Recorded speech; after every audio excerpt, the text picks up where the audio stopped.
वठी अस्पताल बंद हुयसि, ॾाढा तकलीफ़ आहियूं, छो नथा डॉक्टर माणी नी डॉक्टर सूर्य माणे छॾियऊं, असीं ॾाढा परेशान आहियूं। करबला करबला करबला डॉक्टर नाहे छो करबला करबला करबला। सिंध हेडलाइन न्यूज़ जो सिंध के सलाम। स्टाफ रिपोर्ट मुताबिक़ आवाम के बुनियादी सहूलत मुहैया करण लाइ क़ाइम सरकारी डिस्पेंसरी भी आवाम लाइ बेलाभ बणिजी वई आहे।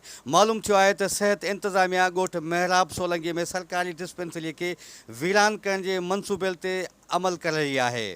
वॾेरे खमीसे जे ॻोठ मां असीं दवा वठण आया आहियूं, हुतां एॾी मंज़ल करे पंधु था अचूं, हिते अचूं था ताला ॾिना पिया आहिनि, डॉक्टर आहिनि कोन, असीं केॾांहुं वञूं, मौसम सही कान्हे, जुलाब उल्टी, नंढा वॾा बीमार, किथां एतिरो पैसो हुजे जो असीं दवा वठूं, हिते असीं अचूं था त अस्पताल बंदि पई आहे, केॾांहुं वञूं।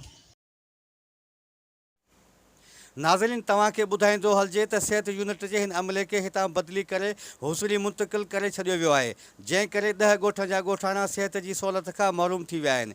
अहिड़ी नाइंसाफ़ीअ ते मक़ामी समाजी तंज़ीम जे कारकुननि ऐं इस्पताल ईंदड़ मरीज़ औरतुनि इंतिज़ामिया ख़िलाफ़ एहतजाज कयो। इन मौक़े ते सिंध सुरहान जे अॻुवाणनि ऐं डिस्पेंसरी आयल मरीज़नि चयो त वॾी डॉक्टर कोन्हे, असांजी इस्पताल बंदि आहे, असीं मरियो था वञूं, असीं केॾांहुं वञूं, हितां डॉक्टर विया न उसड़ीअ वञी लॻाया अथनि, असांजी इस्पताल बंदि पई, असीं हाणे मरियो था वञूं हलिया। माना ॻोठनि जा उन्हनि में डॉक्टर आणी ॾिजो, डॉक्टर ॾिजनि, जेके आया बि डॉक्टर उन्हनि जा अञा बि उन्हनि खे बि बदिली करे छॾियो अथनि।